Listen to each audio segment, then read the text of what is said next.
Salutations à tous, que Dieu vous bénisse. Alors mes frères, je souhaiterais parler d'un sujet aujourd'hui très important en quelques minutes. La Bible dit quelque chose de très important et si vous lisez aussi bien, vous le verrez dans 1 Thessaloniciens, le chapitre 4, la partie du verset 7. La Bible dit que Dieu ne nous a pas appelés à l'impureté, mais à la sanctification. Donc Dieu nous appelle à la sanctification. Et si nous sommes en train de suivre Dieu et que nous demeurons avec Dieu, alors la finalité pour Dieu, c'est que nous soyons dépouillés de toute impureté et que nous soyons dans une atmosphère ou dans une sphère de sanctification, de pureté. Parce que lui-même, il est saint, il voudrait que nous soyons saints.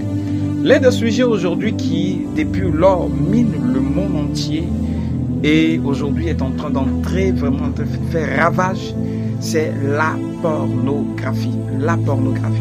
Alors ce sujet est toléré dans pas moins de sociétés et d'ailleurs qui est en train de détruire toute la jeunesse et détruire vraiment beaucoup de personnes aujourd'hui qui se sont accrochées à cela et qui cherchent par tous les moyens pour en sortir et qui n'y arrivent pas.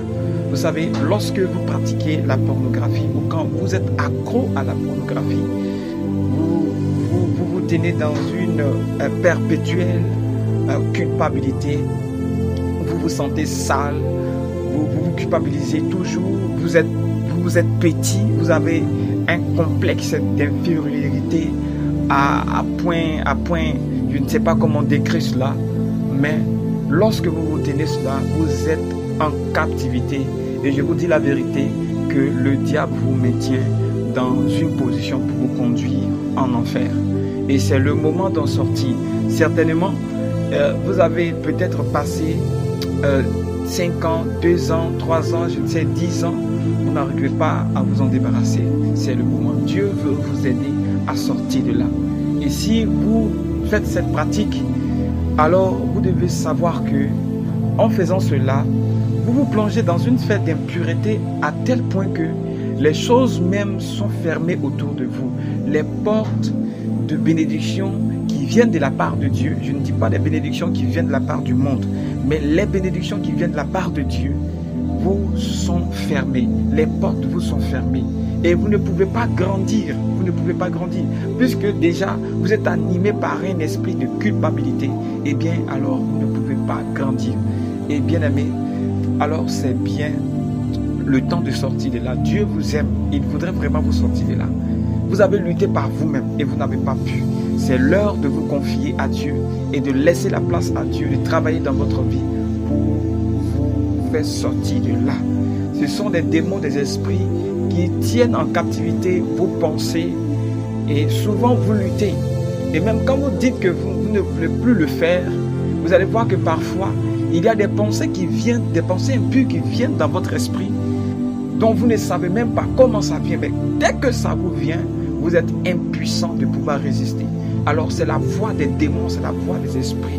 Et ils font cela pour que vous soyez non seulement accro, et à travers cela, c'est comme ils tiennent votre intelligence, ils tiennent votre cerveau, ils tiennent tout ce que vous avez comme ressources spirituelles qui viennent de la part de Dieu. Et à travers cela, ils mettent dans votre vie la souillure, ils mettent dans votre vie l'impureté qui vous empêche de réfléchir, qui vous empêche d'être grand, qui vous empêche même votre cerveau de retenir les choses. Alors, mes frères, si une personne se tient dans cette sphère, c'est maintenant que tu dois prendre la décision de suivre véritablement Jésus et de laisser Jésus travailler dans ta vie pour que tu puisses en sortir. C'est pourquoi d'ailleurs, à la fin de ce programme-là, je laisse en dessous mon numéro. Nous avons un groupe et je suis en train de chercher cette personne-là. Si nous sommes à 10 ou à 15 personnes, on va s'unir dans la prière, on va prier intensement et je vous assure que tous ces démons-là, ces esprits vont fuir de votre vie et vous serez libre pour adorer votre Dieu, pour vivre tranquillement, pour vivre votre vie aussi normalement que toute autre personne. Que Dieu vous bénisse, Dieu vous aime, mais le diable veut vous détruire à travers ces choses-là. C'est pourquoi il est temps maintenant que vous fassiez la paix et que vous saisissez la main de Dieu qui vous est tendue maintenant. Que Dieu vous bénisse au nom de Jésus. Amen.